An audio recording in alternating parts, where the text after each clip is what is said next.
Hello everyone, welcome to West of Loathing. This game I played a long time ago, and this game is supposed to be very funny. Now, the humor in this game is very subjective, but you might get some laughs out of it. Um, I'm not good with intros, so let's just get right into it. There we go. Yeah, I was gonna say, I'm pretty sure I can change my name. Um, there we go.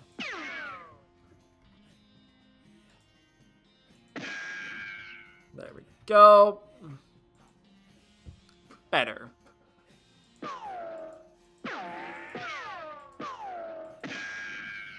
Edit your name.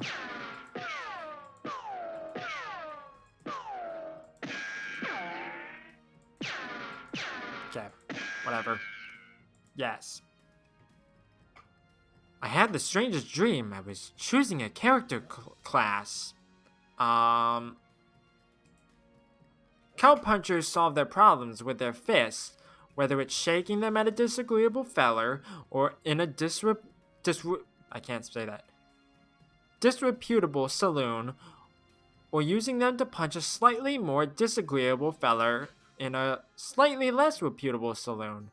You've heard that cow punchers are in demand out west since the cows came home, which stands to reason. The cows aren't going to punch themselves after all. Okay, let's look at the other options. Magic and cooking are inextricably intertwined in Loathing, and the Beanslinger and the mystical master of both. You've heard there's a shortage of cooks out west since the cows came home, due to most of the cooks have been brutally killed by the cows. Okay. Snake oilers rely on their moxie and their chutzpah to tame snakes, their fearlessness to extract potent oils from those snakes, and their cleverness to manufacture and sell potions made from those oils. You've heard snake oilers are doing really well out west since the cows came home. Everybody needs potions and hope in these dark days, and also out west is where all the best snakes live. I'm going with Cowpuncher. WASD. You read the spine of one of your books, Florence Swift and the Incident at Vulture Forest. I love that one. Let's read another title. Mabel Jones and the Curse of the Dark Jungle. Rufus liked this one as much as I did. Adam Danger and the Curse of Monster Tower. Rufus also liked this one as much as I did. Annie Brown and the Trouble at the Old Prison. That was one of my favorites. Winona Bobbsey and the Trouble at the Terrible City. Mom gave me this one a few years ago. Dick Danger and the Incident at Grizzly Graveyard, also one of my favorites. Oh hey, this one might come in handy. You got an item, Walking Stupid. This book tells the tale of a renegade sheriff who is really bad at walking. Unlock stupid walking as an option. Yes. That was loud. I apologize. You read the book from cover to cover and learn how to walk really stupidly. Okay. You accidentally drop the book and then ruin it by stepping on it 30 times while you're trying to pick it up. Oops. Yeah, now I walk very stupid. This weird poster appeared here one night. There we go. Goodbye, bed. Time to head west to chase my real dreams. Goodbye, desk. Comb hair. You comb your hair one last time. You gain 1 XP. Yay. Goodbye, phonograph. Turn it off. You pull the needle away from the cylinder and stow the handle away. Oh. Hey, Russell. How you doing? Caw. I'm gonna miss you, buddy. Caw-caw. Feed him a cricket. You grab a cricket from your cricket bag and feed it to Russell. He coos appreciatively and nuzzles your hand. Be free, Russell. You open your bedroom window, not pictured, and unlatch the door to Russell's cage. He winks at you and calls one last time, then flies away to the west. It's time to hit the trail. Yeah, It's like, I feel like Russell needs to be free. What a mess. Stack firewood. Hey, got another XP. There we go. Nothing on the hat rack today. This hearth really puts the hearth in home. You're gonna miss Mom's cooking. Okay. It's Mom's pie safe. It keeps all of her pies safe. From what? Also, why is there specifically a pie safe? Weird. It's a shelf full of souvenirs from old family vacation. Plunder those memories. You got an item. Personalized Gun Manor shot glass. I think Gun Manor is DLC, if I remember correctly. You pick up one of your brother's weird books and flip through it. Solutio Problematis ad Geometrium Citus Pertinentis. How many different languages do you need to know how to learn about numbers? Same thing. No wonder I never know what he's talking about. You pick up one of your brother's weird books and flip through it. Tractatus Logico Philosophicus. Okay. Oh. Apparently I looked at the wrong one. I'm not even gonna bother. That's too much. Okay. It's a kid's brother's toy box. Heh, he loves stuff like this. Got an item puzzle cube. Okay, so tidy. It's covered with all of his weird diagrams and charts. Really? You just sliding across the ground? Da da da da da da da da da da da da da da da da. Okay. Yeah, let's just leave. No time to screw around in the woods. Time to head west. Your mom smiles warmly as you approach. I'm leaving now, Mom. We're gonna miss you, kiddo. Oh, and before you leave, I got you a present. A present? Yep, it's that book you wanted for Crimbo. I know it's early, but... The one about picking locks? Oh boy. You got an item, locks and how to pick them. Please be careful out there. Write us a letter when you can. She hugs you. I will, Mom. Goodbye. Okay. Your father morosely jabs at the haystack. Time for me to leave, Dad. His lip quivers a little. Listen, I want you to have this. It's your grandmother's brass knuckles. Thank him. Thanks, Dad. Good luck out there. Be sure to say goodbye to your mother. I did. Goodbye, Dad. It's a haystack. Did through it? Yes. Hey, a needle. Got a needle. Okay. Your brother Rufus is standing here looking nervous. He's pretty good at looking nervous. Give him his puzzle back. You hand him the puzzle and he starts fidgeting with it. Say goodbye. Hey, Rufus, time for me to head west. I still don't understand why you're leaving. He's got a point, you know. Why are you going west anyway? To help people. You've read the papers, Rufus. The people out west are in trouble. They need all the help they can get. But it's so dangerous. 60% of the people who go west get killed within a year, and that statistic is from before the cows came home. I'll be okay. You worry about taking care of Mom and Dad. I'll worry about me. Okay, if you say so. I still think you'll be dead by Crimbo. I'll miss you, Rufus.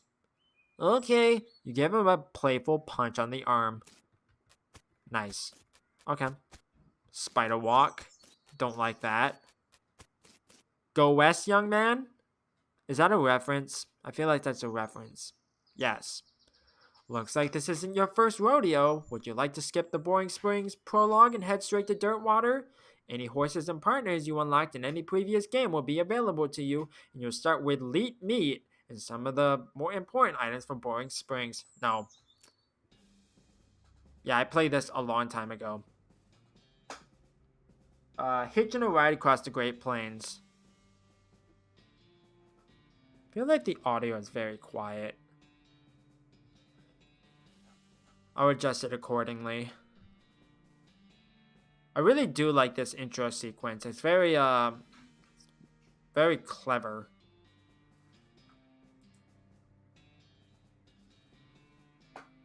Also, it doesn't seem like these are necessary, like, roles. Like, stunt coordinator? Like, what stunts are there to be had?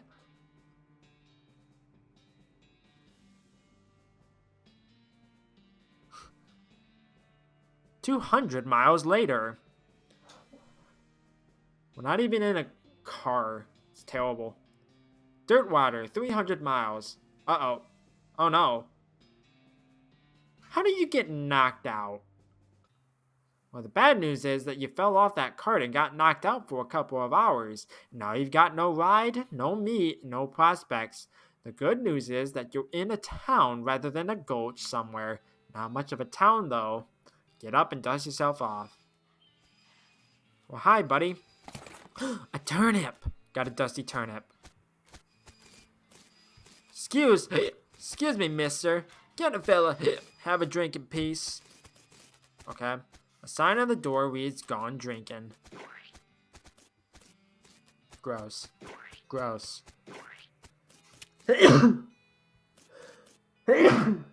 Excuse me. Sorry. Some loose dirt. You're not allowed in Topeka anymore, remember? Why not? What happened in Topeka? Hi, buddy. You approach the weird cactus man hybrid. He smiles at you. Howdy, Cactus Man. Howdy yourself. And the name's Bill. Cactus Bill. What happened to you, Bill? Well, to be honest, partner, I drank too much cactus beer and it turned me into a cactus. Doc Alice warned me this would happen, but I didn't listen. And that's why they call you Cactus Bill? No, that's just a coincidence. Oh, does it hurt? Does what hurt? You know, being a cactus? Oh, no, it's actually kind of nice. The natural fermentation processes inside the cactus part of me keep me pretty drunk most of the time. I guess it is a mite boring. Yeah, I bet.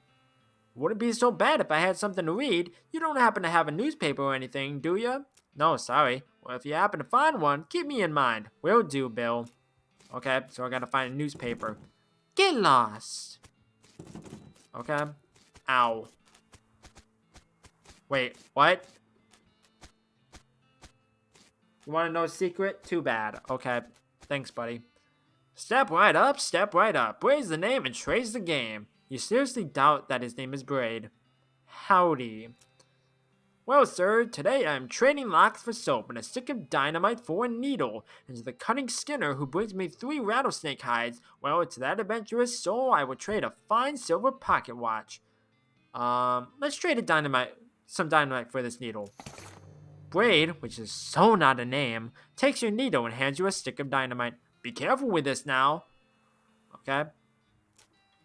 So I gotta find a bar of soap and 3 rattlesnake hides. I was gonna say, what else do I need? Hi, buddy. Howdy, stranger. Welcome to Boyne Springs. I'm the sheriff in these parts. The what? He sighs. The sheriff, okay? Blasted sign painters. Say, you wouldn't happen to be looking for work, would ya? Depends on the work. Well, how does this grab you? There's a gang of hoodlums round here, what call themselves the Fricker Gang. Last time I arrested one of them, they busted him out and took my cell door with them. It ain't, well, it ain't much good without the door. And I need somebody tough, smart, and or slick to go fetch it back for me. I'll give it a shot. Why not? He takes a... Oh, wait. Okay, I'll give it a shot. Funny you should say that, because I'm sending the deputy along with you to keep you out of trouble. He takes a pistol out of his desk and hands it to you. Deputy? You deputize a gun? You new in town. Maybe you ain't noticed. But there ain't much to do here except drink. Here, let me write down where the Fricker Gang's hideout is for you. He makes a little note on your map.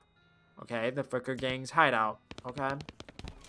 I'll be back with the door. As you walk into the saloon, the crazy-eyed guy sitting to the left of the door shrieks and waves you to get your attention. Hey, where's your hat, dagnabbit? Well, you can't drink in here without a hat. Take proper.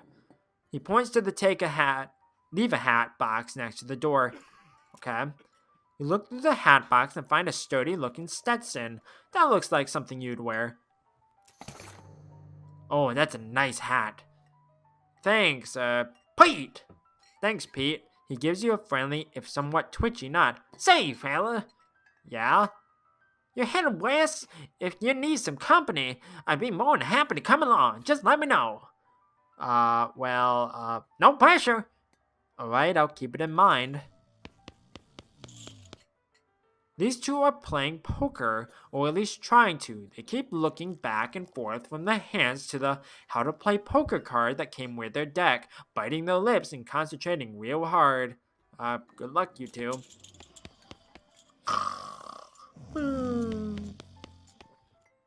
It's a spittoon. People spit into it. You know without even looking in it that it's absolutely disgusting. What's in it? Yeah, it's full of spit, regular spit, gross tobacco spit, chewing gum, and it looks like a few teeth as well. It's disgusting. And the smell.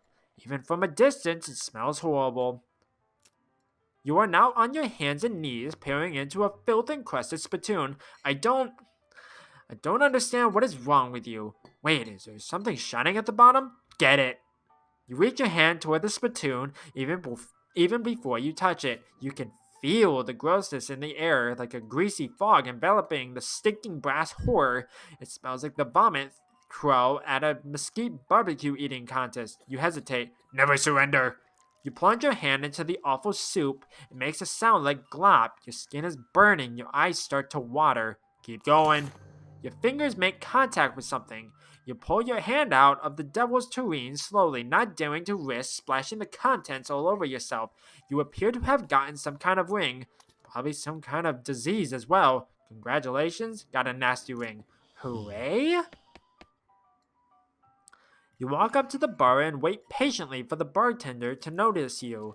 While you're waiting, you see a sign taped to the back wall reading, Reward for lost mugs, 25 meat each. Keep waiting. The bartender finally notices you. Howdy, cowboy. Howdy, barkeep. Name's Jamie. What brings you to our little backwater? Ask about work. Oh, the usual. I came out west to make my fortune. Not having much luck so far, though. Any work around these parts? Unfortunately, Bowling Springs already has more people in it than jobs. It's more of an errand town, if you catch my meaning. If you're looking for a job, I'd recommend talking to the railroad people up by Dirtwater. Ask about the railroad. The railroad? The Manifest Destiny Railroad Company from back east. They're trying to run a line to Frisco and having a heck of a time doing so. And they're hiring? Oh, I reckon they're always hiring for one thing or another. Big company that. Ask about Dirtwater. Dirtwater is interesting. It's far enough west that it's still more or less an exempt from the rule of law, but not so far west that it's been burned to the ground by the damned cows. Lots of opportunity there. She pauses for a few seconds, lost in thought. Yep, if I were a younger woman, I'd probably head that way myself. Ask about the errands. Yeah, this forsaken burg is always falling apart in one way or another. The hustlers always needing help since he hurt his leg, and that no account sheriff could certainly stand to have somebody doing his job for him. Anything else? Well, I got a goblin loose in the basement. Some cowpoke in from the gulch didn't wipe his boots off and got spores everywhere. I can probably handle a goblin. Much obliged. I'll unlock the basement door for you. Oh, and you need this. You got an item, weak fungicide. I'll take care of it. Howdy, I'm Jamie. Howdy, I'm Horace. I'm getting to that game later. Nice to meet you. What do you do? I'm the town hostler. I don't know what that is. I'm the town horse selling guy. Gotcha. How's that working out for you? Oh, those horses are just flying out the door. So business is booming? Nice. No, I mean the horses keep running away. I haven't sold one in ages. Oh. Is that why you're here drinking instead? Yep. And me being in here drinking instead of watching those horses is probably how they keep escaping. It's one of the vicious circle things. Well, I'm in need of a horse. Do you have any left? One, kind of boring one, but it's got 4 legs and a back to sit on. Come see me at the stable. I'll be happy to show it to you. Okay. Thanks. The woman glares at you. You should probably just let her drink. Did I talk to Pete? No, I didn't. What do you say, Pete? Who, me? Oh, who, me? Well, heck, I say all kinds of things. For instance, I've been mining these mountains longer than a stickle-based bustle hustler can bark at the moon. Uh-huh. Pete takes a swig of his whiskey. See you later, Pete. You already have a hat. What would you do with two? I should probably leave him alone. I'll come back.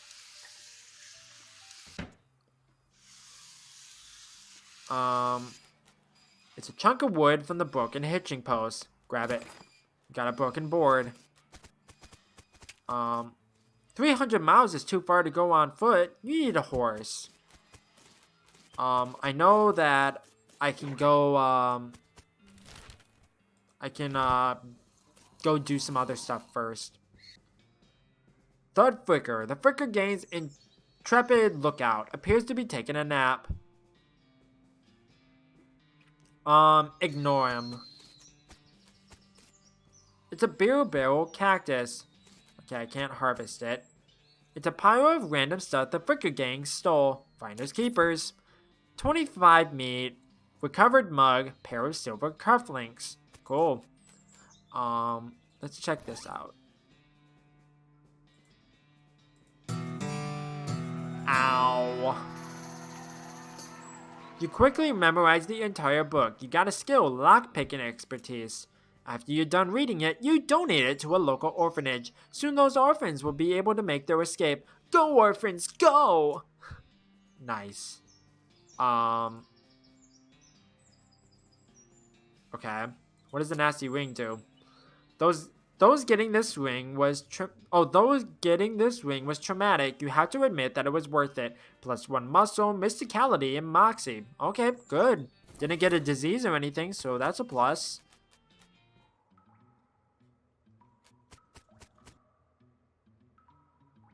One of the Fricker boys is dozing in a bathtub. Psst, can you pass the soap?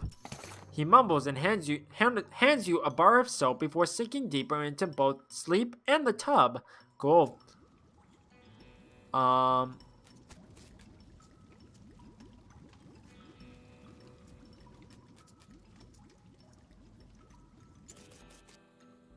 You cautiously approach the Fricker gang. They're pretty engrossed in their poker game, so it doesn't actually require that much caution. You hide behind a barrel and eavesdrop on their conversation for a while. The one with the eye patch is quiet, but you gather that his name is Snipe, and the squirrely one is his brother, Wimpy. What's your play here?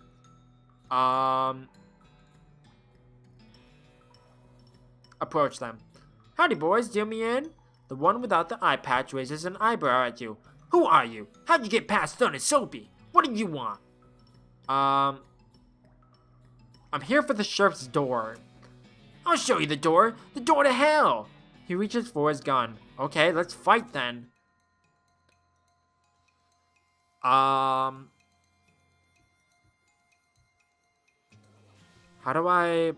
Oh, I was gonna say, how do I, get rid of that? Oh, there we go. Get rid of the barrel. Ow. You shot me! Victory. Press any key to continue. Loud noises! I don't really want to adjust the volume because the rest of the game is very quiet. It's just the victory sound that's loud, so I apologize. The leaders of the Fricker gang are dead by your hand. The sheriff will be proud of you, though you're not sure how your mother would feel.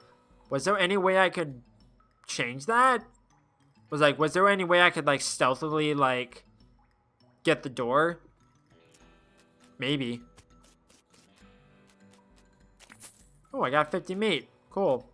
It's the sheriff's door. Got it. This should go back to the sheriff as soon as possible. I bet the sheriff is going to be like, what'd you do that for? There's a mug on the table. Grab it.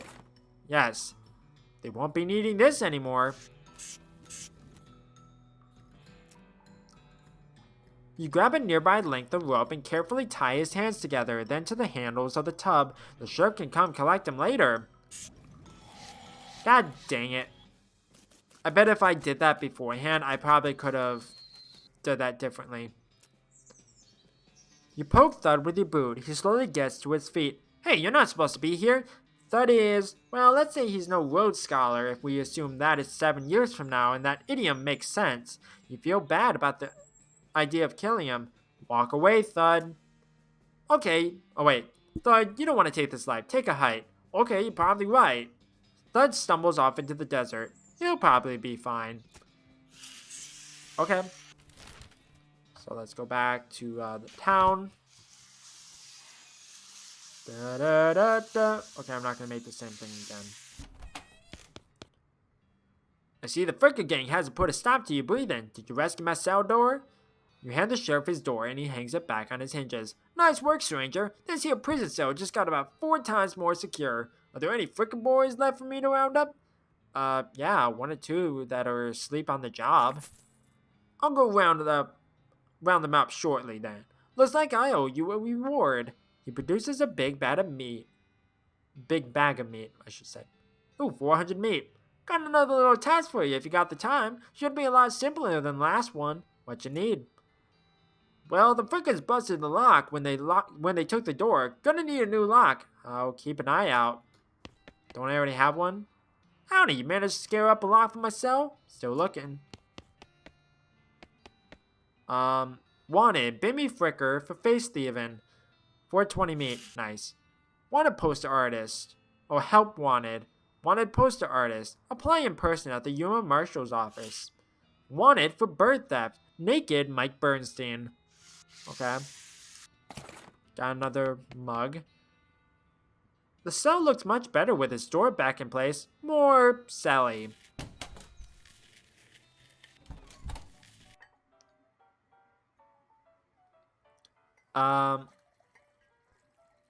I found these mugs. Much obliged.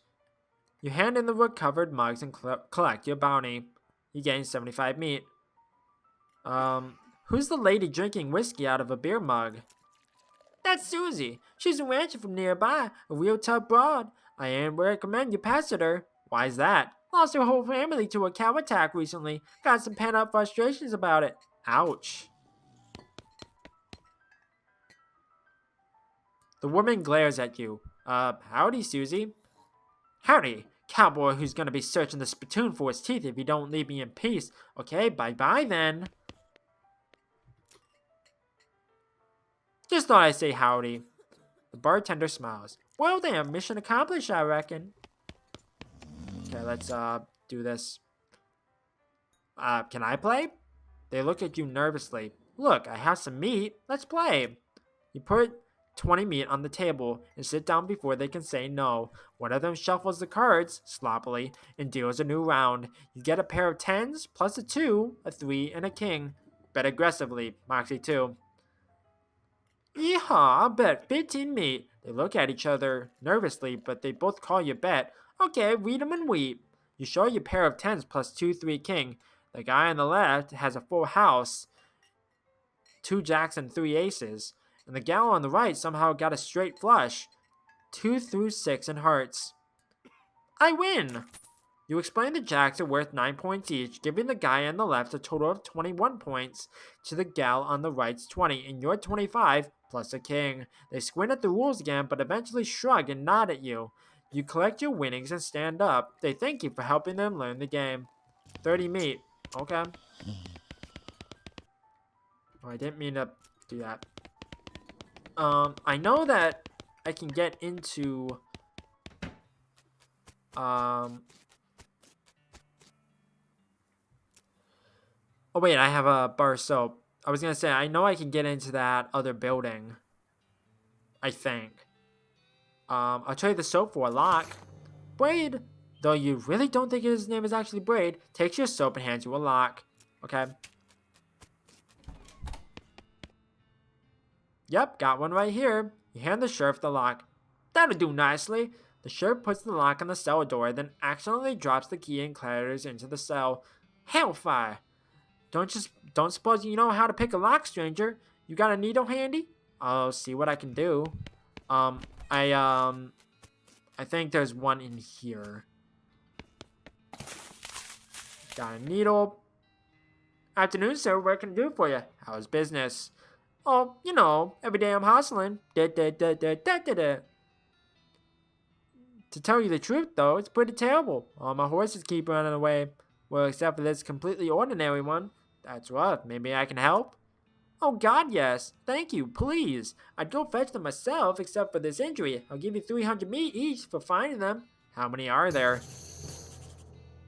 3. Here, let me see your map. They pretty much always run away to the same places. Okay, so Orehole Mine, Boring Springs Boneyard, Thousand Snakes Gulch. Why these places? I think they like environments that are thematically appropriate. Here, when you find one, feed them some of these oats. That should send them back here. How does that work? They're special pigeon-infused oats. Okay, will do. See you later. Okay, so I have a needle. I can go back over here. As soon as you get that lockpick, I'll be able to get some real surfing down around here. Okay. Pick the lock. You definitely picked the lock. Okay. I unlocked your cell for you. The sheriff walks into the cell and picks up the key. He looks around for a place to hide it and eventually sticks it under his hat. Thank you kindly, stranger. If Boring Springs ever gets any more criminals, they better watch out. That's a good job you've done. Don't mention it. Here, have this as a souvenir of your time in Boring Springs. Replica sheriff badge. Cool. Can I equip that? Oh, I did. Okay. +1 armor. Okay, I'll take it. How's it going? Named rightly. Later, sheriff. Okay. I'm gonna see if I can get in here. Get lost. Okay, fine. Let's go do this. Our founder, Zephaniah Boring, 1806 to 1885. He was actually a really interesting guy. Okay. Benjamin Crockett, 1320 to 1364. He showed up way too early. Beauregard Skeleton, Captain 3rd Cavalry, 1820 to 1866. This grave is really noisy. A skeleton, you're not getting past it without a scuffle. Okay, I guess I do have to get past it.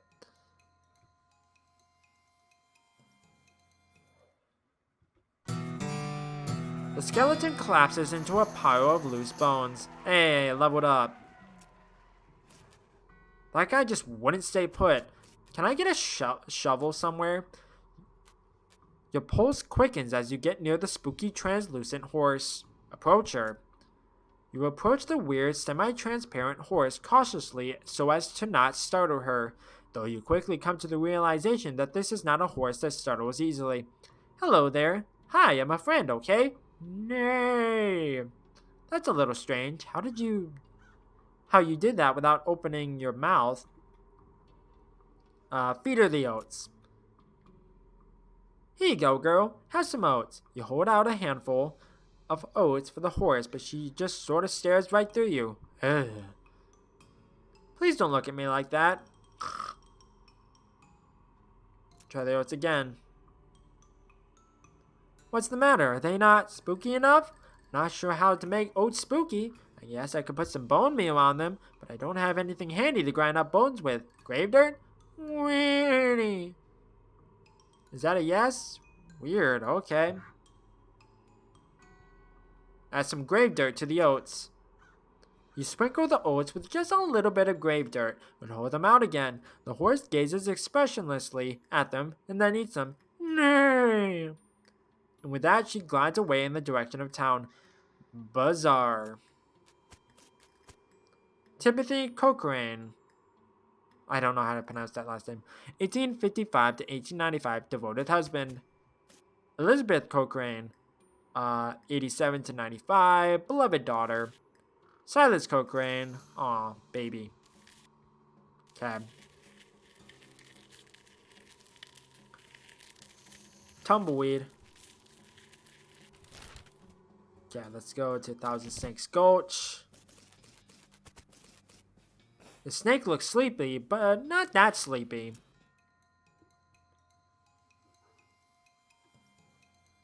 That didn't hurt at all. You have slain a snake. Before long, they'll be calling you Snake Murdering Jamie. Hey, what is that supposed to mean? Another snake? Well, I guess it's not called one snake gulch. Ah, I get poisoned. That explains a lot. Made short work of that long snake. Mysticality leveled up. Good. The snake looks really angry. You're gonna need every trick in the book to beat this one.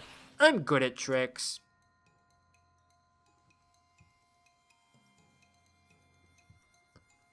I think that means I would have to be leveled up all the way, right? Nice work. If the whole cowboy thing doesn't work out, you can always get a job as a snake exterminator. Muscle level 3. Good. Ow. This horse has gone snake crazy. Or maybe he was some other kind of crazy before. Hey there, boy. Hey, fella. I'm a friend, okay? It's cool, alright? Be cool. Don't freak out at me. Really? Look him in the eyes. You calmly look the horse in the eyes. One of them is fixed in a glassy 1,000-yard stare, and the other is revolving madly in its socket like he's thinking of trying to escape in every direction simultaneously. He looks to be calming down a little now that it's clear that you aren't actually made of spiders, though. Ugh. Pat his nose. You carefully and gently pat the horse's nose. He twitches a bit. Okay, a lot. But seems to recognize that you aren't going to eat his eyes or suck out his soul or whatever madness is bouncing around in that skull of his. That's a good boy. Feed him the oats. Are you hungry, boy? Got a little treat for you. You feed the crazy horse some of the homing oats, and it gallops away with a whinny, or rather, hopefully he's headed home and not into the 12th dimension. Cool. Alrighty then, that's 2 down. You don't have to walk all the way back over there. Hit M or click the map icon to travel quickly. Okay, thank you. Could have told that beforehand, but whatever. This definitely does not bear closest scrutiny. There's still some meat ore in this cart. 50 meat, I'll take it. Got another mug. This mechanism is labeled Cargo Elevator Control. A poster on the wall behind reads, Level 1, Blasting Cap Storage. Level 2, Plungers, both kinds. Level 3, Tools. Where do you want to send the cargo elevator? Level 3, please. It's a toolbox, but it's locked. Pick the lock. You managed to unlock the toolbox, but the needle is ruined in the process. Most of the tools inside are rusted away to nothing, but there's a pretty nice crowbar. Okay. I'll take it.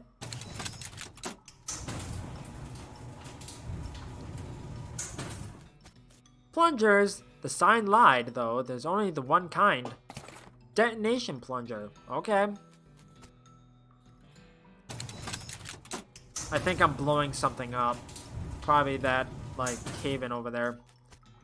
These crates are all labeled blasting caps. The period is part of the label. That's why it's inside the quotes like that. Okay. You pry one of the crates open with your crowbar and grab a blasting cap. Hey, there we go. So that makes sense. You find a disgusting chunk of meat ore. Unrefined meat nugget. Ew. This looks dangerous. Hook up the plunger to it. Fighting against your instincts for self-preservation, you've hooked up a plunger and strung it a fair distance away. Add a blasting cap. Okay, you succeeded in putting yourself in grave danger. This makes you nervous. Press it. Kaboom. Oh, there's the last horse. There's still some meat. 50 meat. I'll take it. Looks like something's buried here. You see the dark horse. Barely. Hey there, girl. It's okay. I'm a friend. Winnie. The horse shies away from you, though in the case it's more like cripplingly introverted away from you. Oh, come on. Don't be like that. Look, I bought some oats for you. They aren't poison or anything. In retrospect, I guess that wasn't a very comforting thing to say. As you reach out to pat her nose, the horse ducks and steps further back into the shadows. Oh, come on. You take a handful of oats out of the bag and hold them out to the horse. Here you go, yum yum. She sidles away from you warily and makes a surprisingly good attempt at hiding in her own shadow. Come on, please? Eat the oats yourself. Look, they're fine, okay? See? You take a handful from the bag and toss some in your mouth. Ugh. It's like the roughest, blandest breakfast cereal you've ever eaten. Still, it's better than dry cat food. Don't ask. You smile to show the horse that you're fine and realize that you've unconsciously turned away and walked out the door. Jeez, these are powerful. The horse looks at you warily as you re-enter with a cheerful wave. See? Perfectly fine. The horse hunches her shoulders and seems to shrink slightly as you pat her nose, but she doesn't actually flee, so that's something. There's a good girl. Feed her the oats. The horse finally seems relaxed enough around you, so you offer her a handful of the oats. Warily, begrudgingly, she eats them. Then she gestures at something behind you. You turn around to look, but don't see anything. When you turn back, she's gone. Well, okay then. I need to get a shovel or something, because there's a bunch of stuff I can mine. Or not mine up, dig up. Okay, back to town.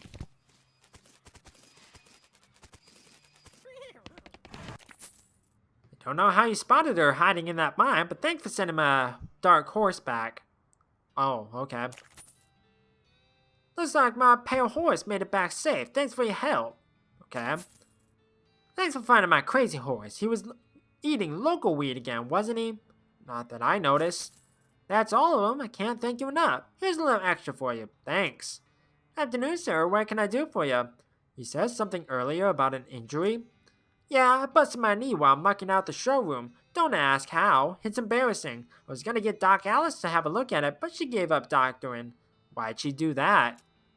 Nobody knows. She just shut herself up in her office. She said she wouldn't talk to anyone except Nurse Whiskey. Is that an actual nurse, or... I'm pretty sure she was just being sarcastic. I see. Okay. Found these mugs. Okay, so I need to be able to get whiskey for Doc Alice, it seems. Okay, I need a newspaper. I think I know where to get that. I think it's down in the cellar.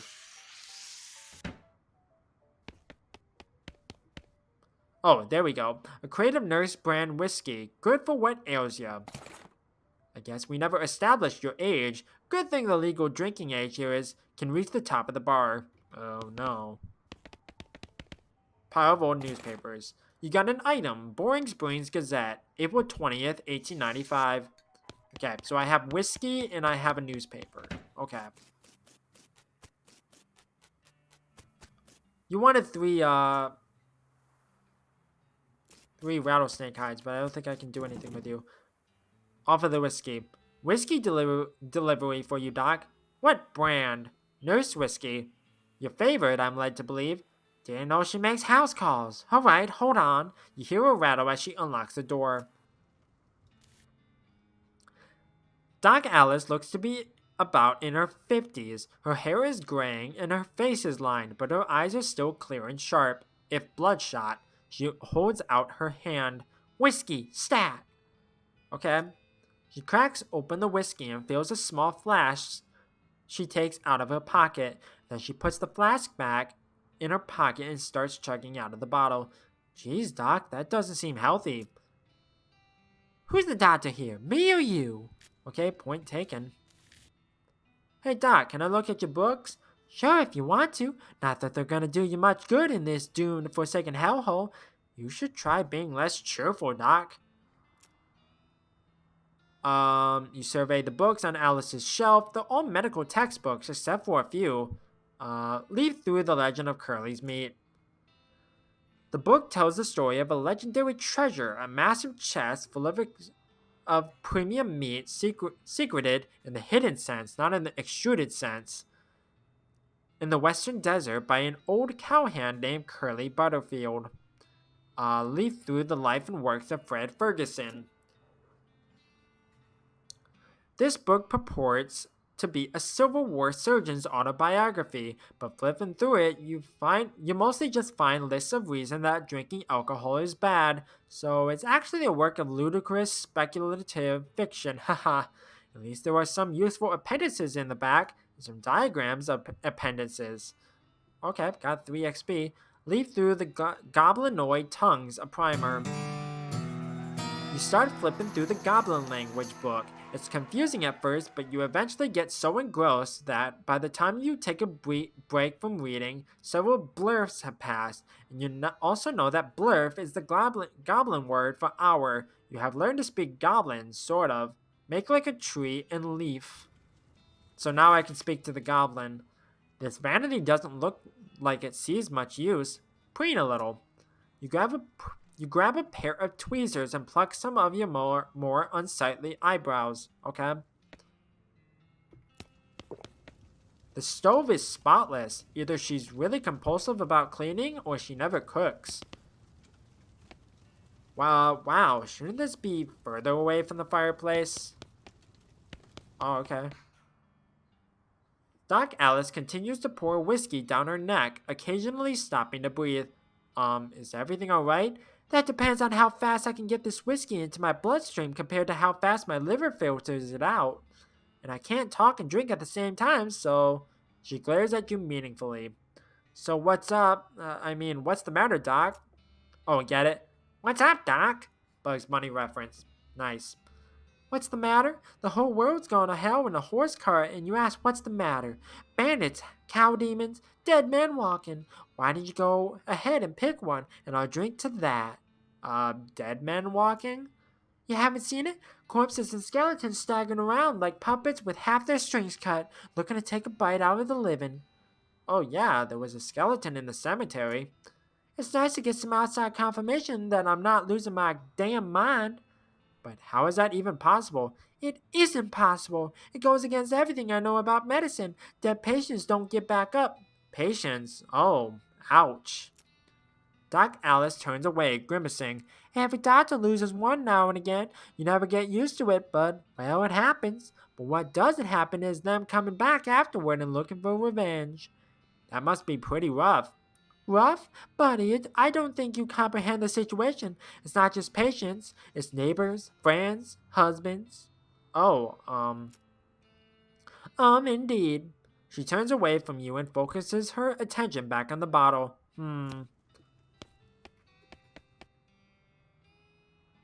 She sighs exasperatedly. What now?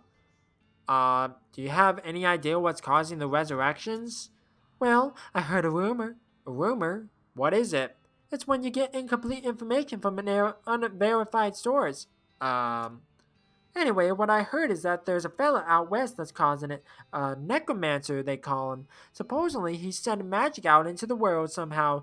Magic like the beanslingers use? I never heard of any beanslinger raising the dead, have you? Her scowl deepens. That'd be one hell of a can of beans. About that necromancer. Assuming he exists, what about him? Well, maybe someone ought to try and stop him. She gives you a sharp look. You? Because I know you ain't talking about me. Why not you? A gray-haired old woman that knows as much about fighting as a squirrel knows surgery. Did you hit your head on a bar stool, kid? You aren't that old. And if I were going to pick someone to go up against a necromancer, it'd be someone who knows about death, but in a scientific way. A doctor, right? She stares hard at you and takes a swig from a bottle, saying nothing. And it sounds to me like you've got plenty of motivation to get the job done, for your friends and everyone. She continues to look at you. You can see the gears turning in her head. Beast doing nothing anyway. Beast locking yourself in a house full of TNT and drinking yourself to death. You aren't even doing any doctoring anymore. She winces and looks away. Then she shakes her head slowly. You seriously expect me to ride out west by myself chasing a rumor? Doesn't have to be by yourself. I'm heading west too. Tag along with me and maybe we can find the guy, put a stop to him. It's crazy. Impossible. Impossible like raising the dead is impossible? Alice crosses her arms and regards you thoughtfully. A spark slowly brightens in her eye. Alright, kid, what the hell? Let's give it a shot. Cool. Just let me know when you're ready to leave. I'll wait here. Okay. So I have a newspaper for you. You give him the newspaper you found in the basement of the saloon. Much obliged, partner. Now let's see here. What can I do to return the favor? Oh, I know. My shovel. I left it behind the outhouse at Holmine. Or Holmine. It's yours if you go and get it. I'm sure you'll find a use for it. Behind the outhouse at Orm Home Mine. Got it. Thanks, Bill. Don't mention it. Now, if you could just, kinda stick that newspaper to my face before you leave. Stick the newspaper to him. Can I not? Okay, I can't do anything with that. Oh yeah, I don't have the thing yet. Duh. This is where Bill said to look. Hey, he wasn't kidding. Not that this would have been a funny thing to kid about, I guess. Got a shovel. Okay. I know that there was a thing over here. Here. Silver nugget. Okay. I'll take it. I don't need to do that. Okay, so I'm gonna check everything else before I move forward. Because I want to see if I can get everything I can. Okay, there was nothing here. Dig it up. Fight me! Fight me! Ow, that guy hit like a truck. Ow. You put a stop to Captain Skeleton's unnatural animation. Okay, grit level 3, got an old cavalry saber and a gold tooth. Okay, let me look at my inventory. So that does 5 to 6 damage. That does 4 to 5 damage. Okay. There we go. Is there anything that allows me to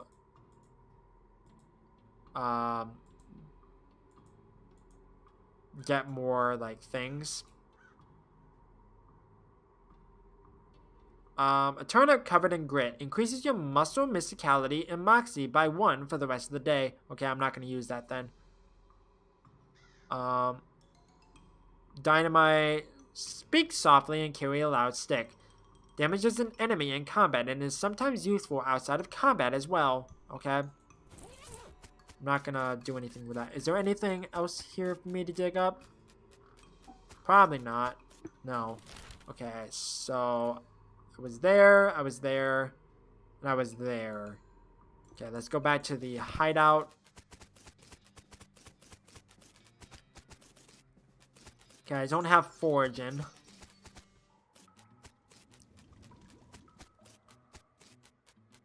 Okay, it doesn't look like there's anything else here.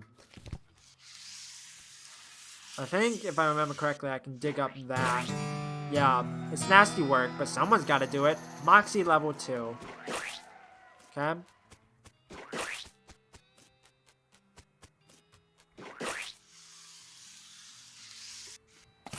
Got another recovered mug. I don't know why I'm not allowed to, do that. Okay, I don't have 3 rattlesnake hides. Unless I do.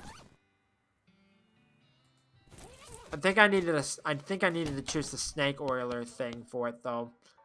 Found some mugs. Okay. I think I have to talk to this guy. Can you sell me a horse? Sure thing. I should warn you though, horses get mighty attached to their riders. Once you bought one, you won't be able to change your mind. I like the shifty looking dark one. Good choice, she's a sneaky one. I'll sell her to you for 1,000 miles. When you say sneaky, well, she's real quiet and she likes dark places. Yeah, I remember. And just look how she's trying to hide behind the other horse there. She seems pretty smart. I'll take her. Thanks. Here's the keys. Ride safe.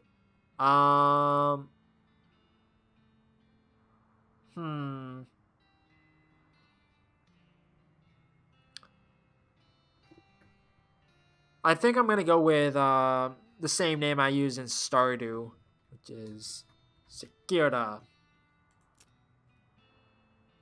You sure you want to name your horse Sekira? Yes.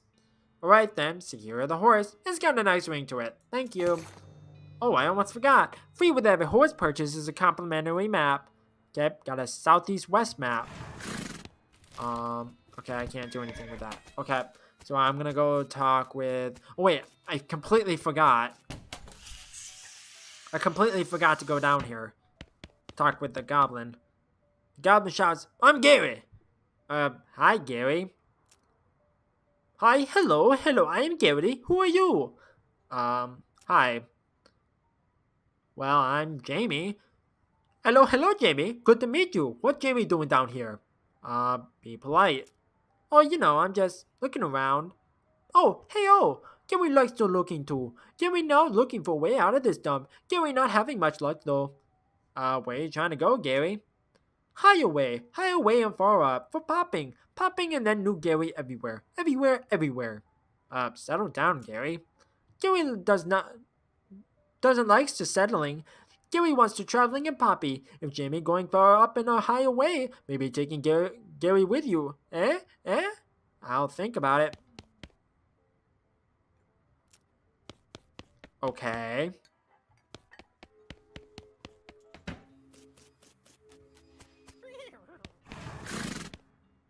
It's a new horse, Sekira. Okay, how do I...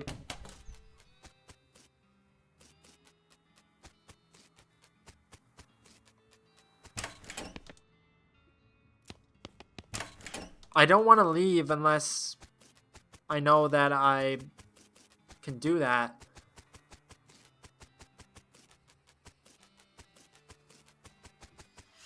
I have no idea.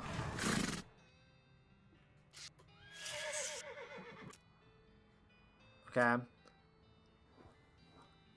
Alrighty then, you're properly horsed and ready to start your new life in the West. All you need now is a partner. Somebody to share the trail with.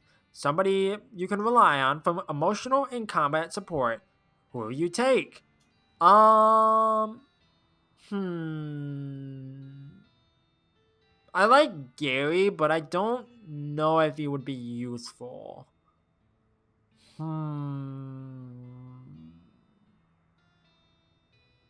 Like, out of the choices, I don't really care for Crazy Pete. I think he'd be a bit wily regarding combat. Like he'd probably do a ton of damage. Like with like bombs or something. I think I'm gonna go with Gary. You head back to the saloon's basement and smuggle Gary out under your coat. Hit the trail. Up until this point, I've been automatically spending your experience points for you. I'm happy to keep doing it, and I promise to give you a nice, well-rounded experience. Shall I keep it up, or would you prefer to decide for yourself where your XP gets spent? Keep doing it automatically. Alright then, let's go. You consult the southeast-west map the hostler gave you. It only lists two things, the town of Dirtwater and the Manifest Destiny Railroad Company westernmost map. You discovered a new place, the town of Dirtwater and the Manifest Destiny Railroad Camp. Okay. Day 1, the first day of the rest of your life. Okay. It's your partner. Want any more goblins meeting? Gary is hearing about goblins in Old Fort nearby. Okay. What do you think we should do next? West to going fast? Okay, a big iron snake to riding. So fast taking us. Big iron... Oh, you mean the train? Yes, asking the training mans. Okie dokie.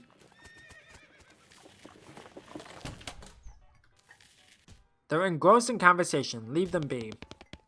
That gal doesn't look like she's in the mood to talk. Another spittoon.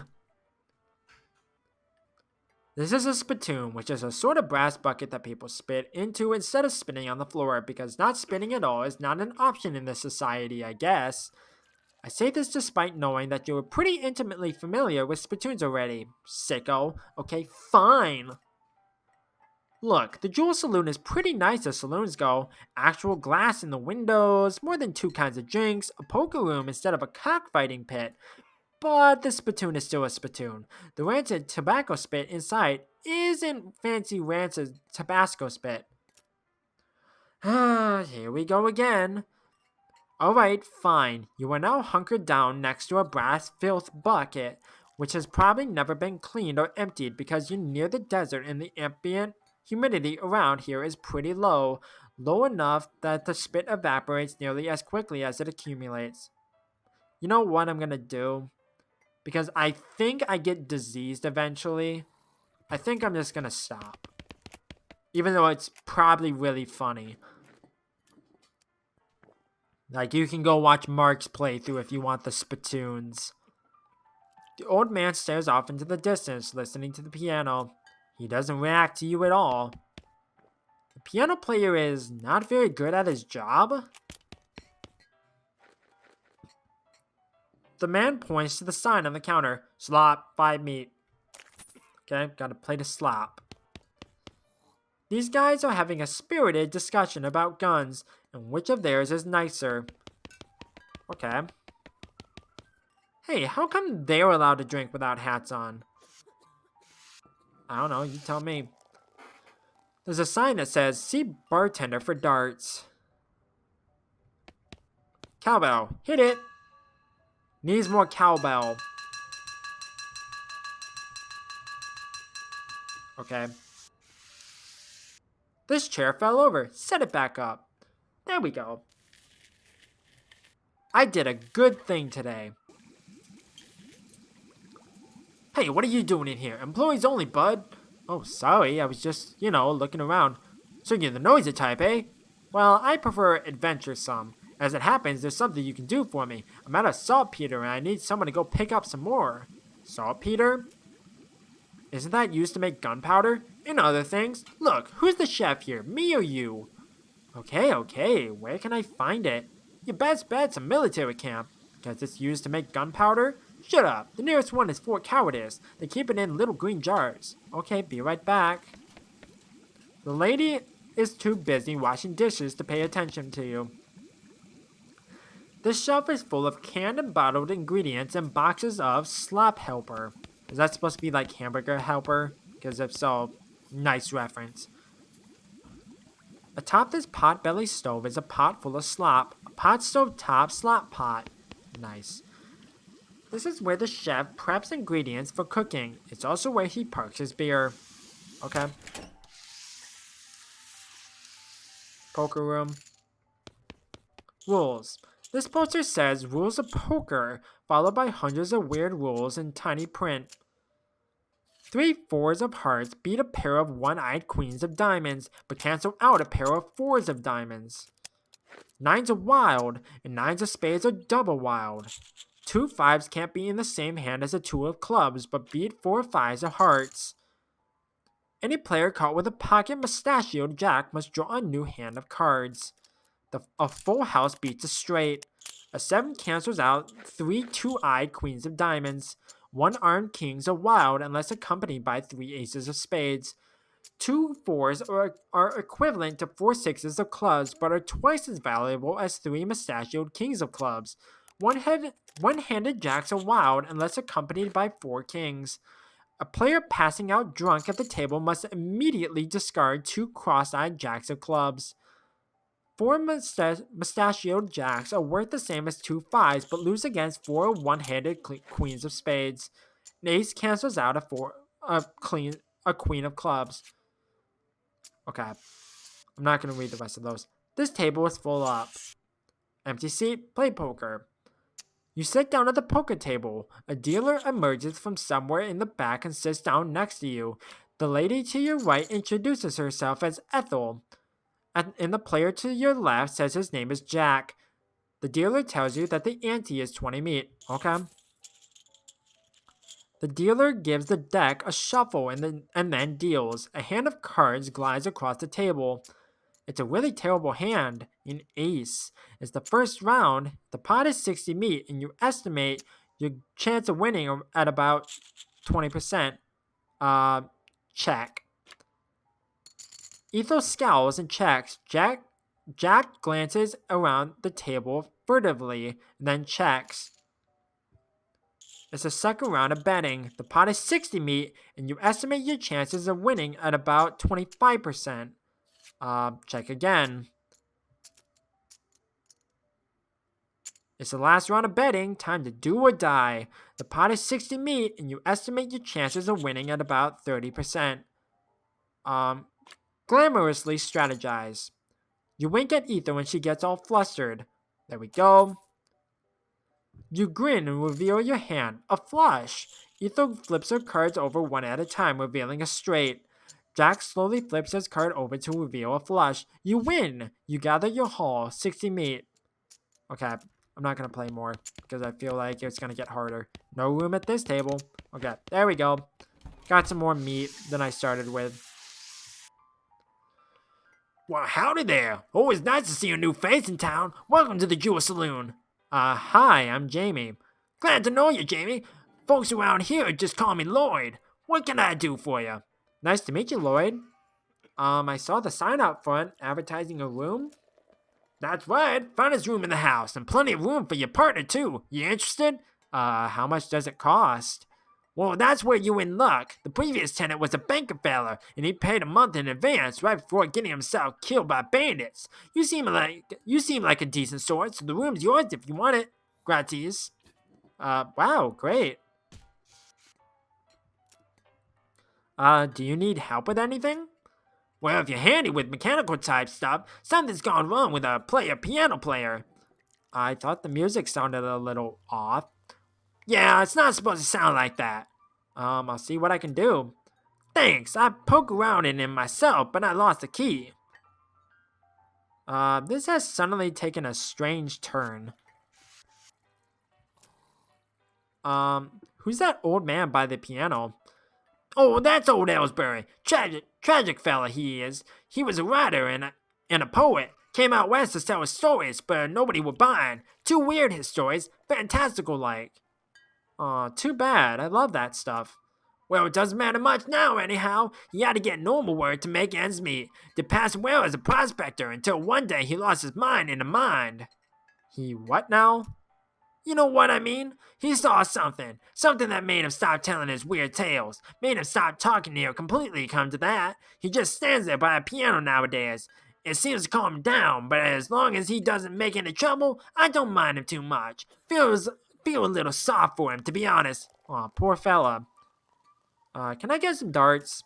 The sign on the dartboard said to see you for darts. Oh, sorry. All the darts got broken months ago. Well, that's disappointing. Okay. Oh, hi, Gary. So, what do you think of the Jewel Saloon, Gary?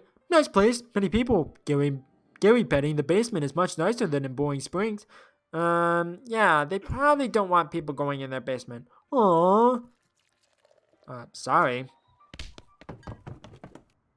Your room at the saloon. Am I forgetting about anything? Gary says you should get that saltpeter from Fort Cowardice. Oh, thanks for the reminder. You look at yourself in the mirror. Insult yourself. You call yourself a possum-kissing, goblin-hugging jerk. Got it? You gain an effect. Angry. Insult yourself again. You call yourself a good-for-nothing blue-faced jerk. Okay. You better not insult yourself anymore. You get any angrier, you're liable to pass out. Oh, okay. No, I'm not gonna sleep. This is the worst hat of my life. Hello there, welcome to Dirtwater. I didn't see what that said. Mercantile. Okay, I want to get... Let's get the cow punching skill. Okay. I feel like I'm going to need other stuff too. This is a single volume from a sprawling encyclopedia of cow punching knowledge. There's a chapter about adapting the stampeding behaviors of demonic cattle for human use. Gives Bull Stomp, a combat skill that does a small amount of damage to all of your enemies. There's a chapter about situational awareness and its importance when trying to survive in a world full of demon cows. Gives Ever Vigilant, a perk that increases your maximum AP by 2. There's an essay about how to do a particular kind of sit-ups that makes your abs really thick. Gives Brawny a perk which increases your maximum HP. Bull stop. You read up on stomping and get much better at it. Unfortunately, you accidentally stomped the book into dust while practicing. Aww. No. Miscellaneous provender. Sundry provisions. Various groceries. Assorted comestibles. Okay. I'm probably going to have to come back at some point. One of those newfangled telegraph machines. A big cabinet of locked post office boxes. Hi, I'm Jamie. Any mail for me? Nope. Darn. Okay. This little girl is selling flowers. Okay. Thank you, mister. Okay, I got some sweet smelling flowers. The clerk clears her throat. Howdy, are you the sheriff here? No, we don't currently have a sheriff. I could be the sheriff. Do you have law enforcement experience? Not really. Have you been to sheriff school? Do you have an existing relationship with Dirtwater's local government? Are you familiar with all the local ordinances? Do you even live here? No. Then what, may I ask, in tarnation makes you think you'd be qualified to be the sheriff? I just assumed. You just assume that you can mosey into town and become sheriff on your first day. Well, when you put it that way, she snorts. If I had 5 meat for every wide-eyed protagonist-looking kid who wanders in here thinking they're the most important tenderfoot to ever strap on iron, I wouldn't need this dead-end clerking job. Sorry. It's okay. Like I said, happens all the time. Okay, can I help? Until you find a new sheriff? Sure, if you're any good with a gun, there's always somebody in need of some justice. Wanted posters are back there, sales are over yonder. She points behind her and off to the right, respectively. Take your leave. It's a wanted poster, or wanted poster if accuracy is important. Wanted, the House in the Desert Gang, for mortgage non-payment, squatting, and general public nuisance. Also for murdering 2 collection agents. Last seen at the house in the desert. Okay. You wonder if the house is named after them or if they're named after the house. In any case, at least the location is unambiguous. Want to go after them? Sure. You take note of the location of the house and resolve to bring the house gang to justice. Okay, the house in the desert. Oh, the poster reads, Wasted, the Stripy Hat Gang, for grand theft, paint, and tasteless hat vandalism, last seen in the vicinity of Cavern Canyon. Okay. Dirty, rotten paint thieves and low-down, no-fashion sense that vandals, or hat vandals, despicable. If I remember correctly, the canyon has a bunch of spiders in it, and I don't like it. A vacant lot, not available. A vacant lot. Out of the way, buddy. A vacant lot. Vacant lot. Not available. Not a lot available past this point. Nice. Okay. I want to go all the way back to the other side of town. I think I left the oven on. Okay. That carriage leads me to DLC, I think. Sakura whinnies as you approach. Come remain. She whinnies shyly. Okay. I want to go to the desert house.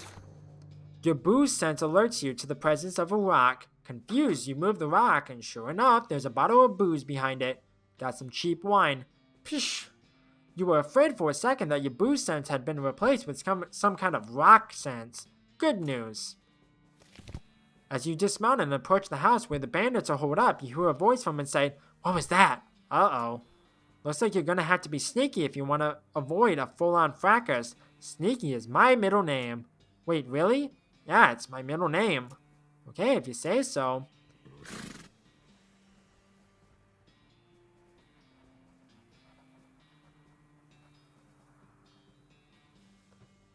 From the sound of it, you say this doghouse contains an angry dog. Weigh your options. You're not going to be able to get past it without alerting the gang inside the house. This doghouse contains an angry dog. Very funny. You're not going to be able to get past it without alerting the gang inside the house. Bring him on! Gary, no! No! You monsters!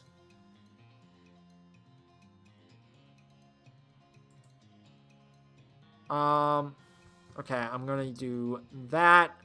Get rid of you. You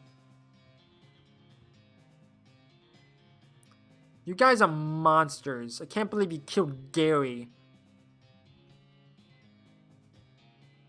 There we go. Justice has been served to the old house gang.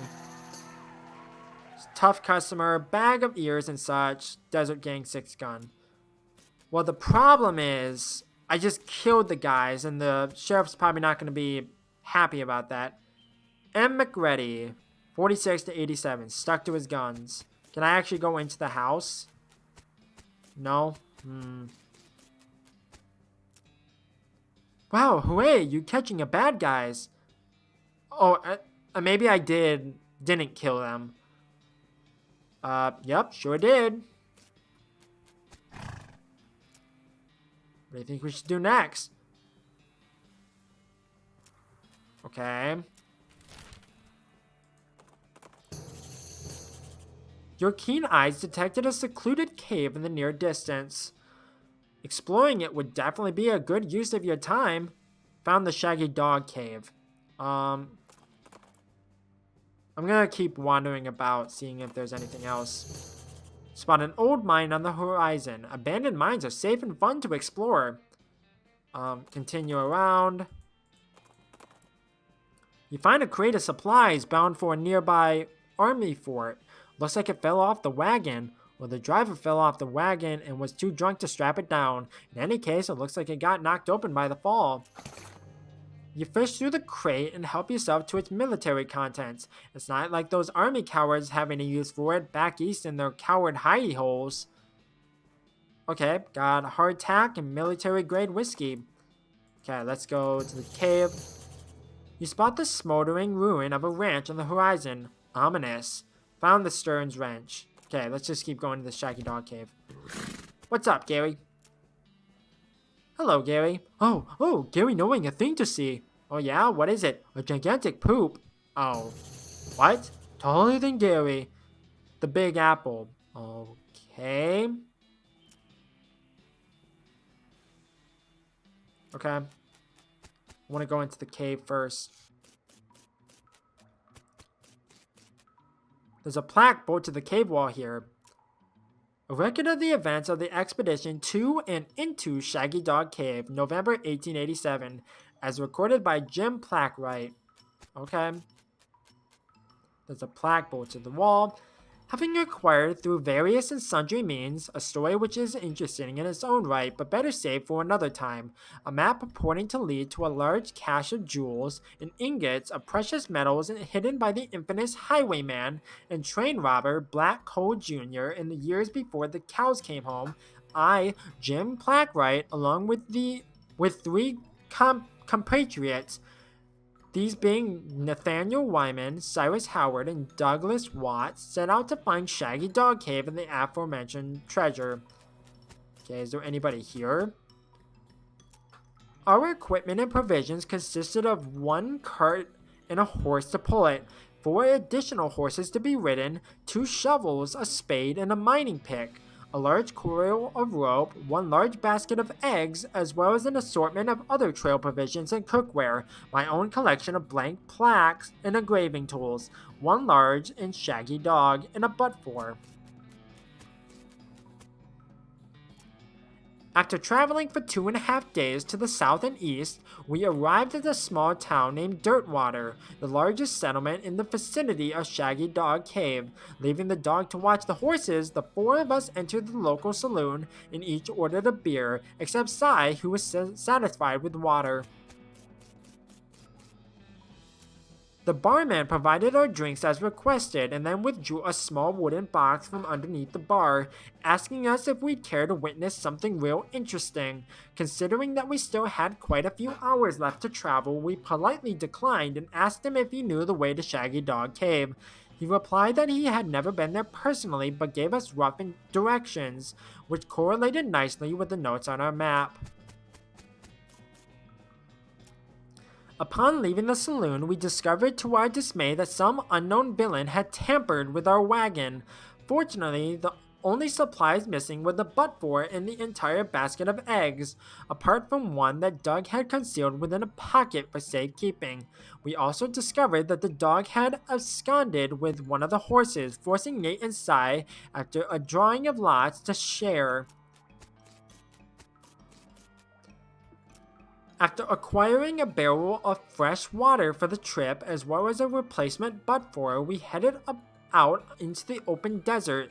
The sun shone down mercilessly upon us, though we took small solace in the fact that it would have been far more intolerable had we made this expedition during the summer months rather than November. In order to pass the time on the trip and resist becoming dazed from the heat and susceptible to desert mirages, we exchanged stories of our youth, which I will not be retelling here for reasons of length.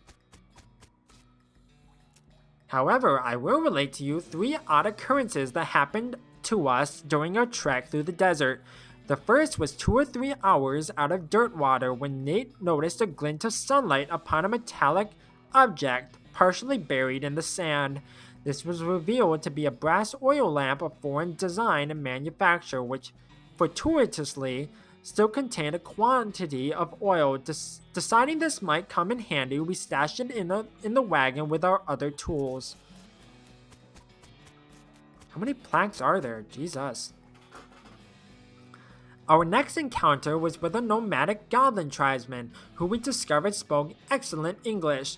It inquired as to our destination, and we replied that we were looking for Shaggy Dog Cave, though we did not disclose the reason for our journey. The goblin confirmed that we were headed on the correct course, and mentioned that he had only a short time earlier witnessed a large and shaggy dog riding a horse in the same direction.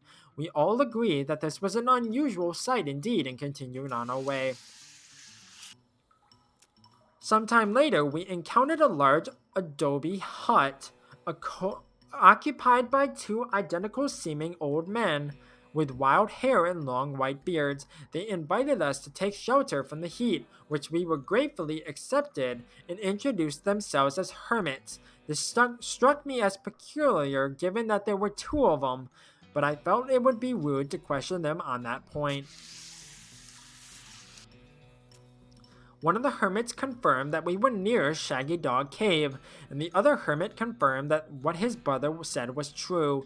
They also commented that they had seen a large and shaggy dog riding a horse in that direction. We all agreed that this was an unusual sight indeed. The hermits refreshed our water supply in exchange for our butt-for, and we continued on our way, excited to finally be nearing our goal.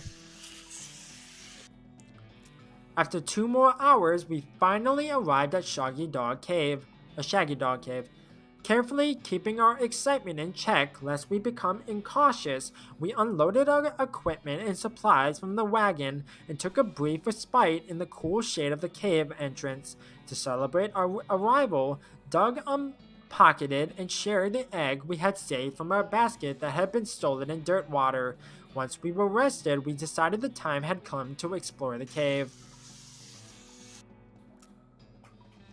Discovering that we had neglected to pack torches, lanterns, or any other light source with which to illuminate the cave, we declared that it was indeed fortuitous that Nate had discovered that antique oil lamp during our travels. We gave the brass a quick shine and then lit the wick, and we were relieved to discover that it lit easily and provided a very adequate amount of light. As we headed into the cave, we were further encouraged by the fact that the floor was quite even and easy to traverse, and there were no side passages which might cause us to become lost. Despite this, I resolved to hang a number of plaques to mark our progress through the cave and engrave them with the tale of our journey such that others who discover the cave after us might be entertained and edified by our story. Soon we came to the end of the tunnel. While Nate, Cy, and Doug took turns with the excavation, I completed the last of the aforementioned plaques, and it was a matter of perhaps an hour before Cy's shovel struck a wooden surface with a hollow noise, and we hauled a traditionally styled treasure chest out of the hole with great excitement.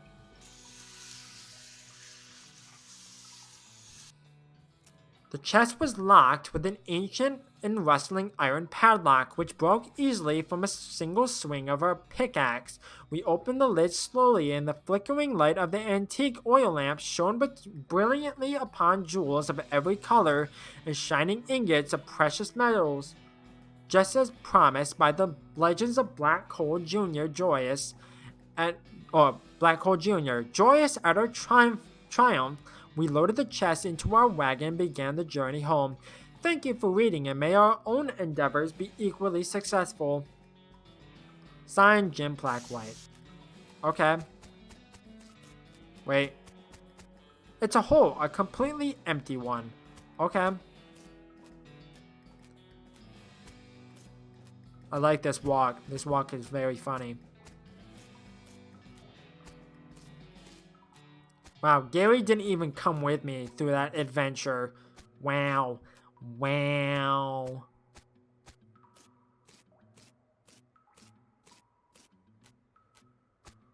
I forgot how long this cave was. Jesus. Can I just... Oh, I can. I was gonna say, can I just leave? Off to one side of the trail, you see a covered wagon and a small family of settlers who look upset. You folks okay? We're on our way to Dirtwater, but our wagon went and broke down on us. That's rough. You're liable to get attacked by bandits out here, or snakes, or coyotes, or ghosts, or other things that basically live exclusively on stranded travelers. Isn't there something you can do to help us? You want to ride to Dirtwater? Alright, I'll give you... Wait a minute, you've got 2 horses hitched to this wagon. Why didn't you just ride the horses? What? You know how to ride a horse, don't you? Just ride a Dirtwater. But these are cart horses. Oh, for the love of... Want to ride? You help the confused settlers figure out how to sit on the back of a cart horse and lead them back to Dirtwater on a rope. Okay, I got gumption level 2. Okay, are they here?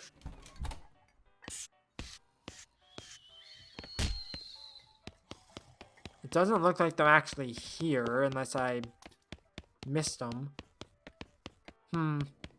Okay. Okay, let's keep going to the ranch. Got a needle. I'll take it. Ooh, angry cows. Having been here seeming. Do you guys get much trouble from the cows? Some, not like ranchers do, mostly leaving us alone. But a runnings in, they happening. So mean, very angry, very fireful. Yeah, no kidding. Okay, getting a bunch of needles. I'll take them. This safe is scorched, but its contents are probably still safe. There's a weird cow-shaped stain on the wall. That doesn't look ominous. There's still some food on this shelf. You got instant grits and sugar guns. Okay, pile of loose boards. It's a lockbox, true to its name, and it's locked. You pick the lock and open the box. Ooh, a document. Got a stock certificate. I bet that goes to the post office place. There's still some beans in this pot. You upend the pot into your pack. Blackened beans. I'm very hungry. All of the books on the shelf are burned, but you notice something strange about the back of the shelf. Investigate it. Your deft fingers find a hidden catch, and the back panel of the shelf slides away to reveal a secret compartment. There's a book inside. Mary Stern's diary. Ooh. Drama. The first page says, in a little girl's handwriting, "This is the diary of Mary Stearns. The AI and diary are crossed out and IA are written above them. The diary starts out as typical kid stuff. You flip ahead until you notice the writing getting shakier. Found a dolly under a cactus out back, and she told me her name was Grace. Mama and Papa don't believe me that she talks. They say I got a big imagination. Grace says the cows are gonna get us, but Papa says we'll be okay, 'cause this weren't never a cow ranch. Grace says he's wrong, but Papa won't believe me. Grace says she can keep the cows away, but I have to play tea party with her." Okay, keep reading. "I don't like this kind of tea party, but Grace says it's important to keep the cows away. Mama was sad that they couldn't find Effie. Papa says she's been gone so long, and they should put up a cross, but Mama won't let him because she thinks she'll come back. Papa says she's only 11. How far could she have gone?" And Mama started crying again. "Don't want to play tea party anymore, but Grace says I has to." "Papa was out 2 days looking for Joey, but course he didn't find him. Mama cries so much. I try to tell her him and Effie are helping keep the cows away, but she don't understand. I told Grace I'm not playing tea party again, but she says I gotta, and if I don't, cows will eat all three of us. She said either I get Mama or Papa to play, or else I gotta play by myself." That's the last entry. Nothing else of interest here unless you're interested in burned books. You're not. The toy box contains a single object, a creepy burnt porcelain doll. Talk to it, because why not? It's the work of a moment to fix the doll's voice box. Pull the string. You pull the string, the doll's eyes roll back into its head and its mouth begins to move. "Hi, I'm Grace. What's your name?" "Hi, you're nice. Do you want to play with me?" "Sure." "Hooray! Mary used to play with me, but we didn't get to finish our tea party before she went away. Will you have me finish it?" "Surely." "Hooray! The game is almost over. Mary did such a good job."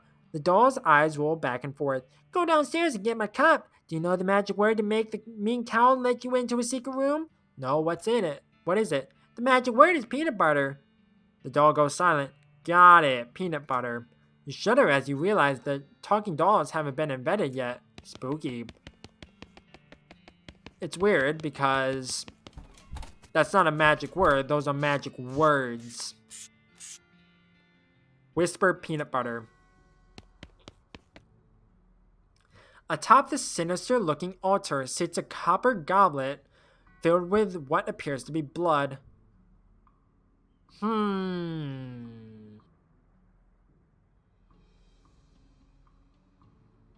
Screw it, why not? You don't know what this is, but you know it's abominable. You grab the goblet and smash it against the altar. Everywhere the blood lands, cracks appears. The altar groans as it crumbles into ruin. And how? I bet that doll is not going to be too happy with me.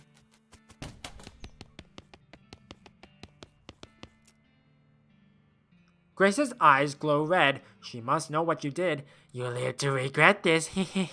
Her mouth snaps shut and her eyelids close. Well, that's only a little bit ominous. Oh well. It's a crate. Got a lasso and I got a lock. Okay. Between the smoke and the noise, you're guessing that the contents of this outhouse are more dangerous than average outhouse contents. Oh, okay. Hey, victory! Gary's finally helpful. The outhouse is now safe as houses. Outhouses! Okay, muscles up. By the soft light of the fading embers, you see a glint of light from below. You hold your nose with one hand as you fish out your prize with the other. Got a toilet pistol. Is that going to be useful to me? No. Well, it does 5 poison to enemies. Nah. Mary Stearns died February 18th, 1894. Gwendolyn Stearns, devoted mother, died 1895. This flower is smoking. Ow, ow, ow. Smoking chrysanthemum? I don't know. Looks like Jethro's bones were dug up by some varmint or another. Was this the dad's name? Yes. Search him. You find a charred locket amongst the blackened bones. Okay, what is that? How is that useful to me? You should call it a lucklet on account of how it was lucky to escape that fire. The lock on this locket reminds you why they call it a locket. You carefully pick the locket lock.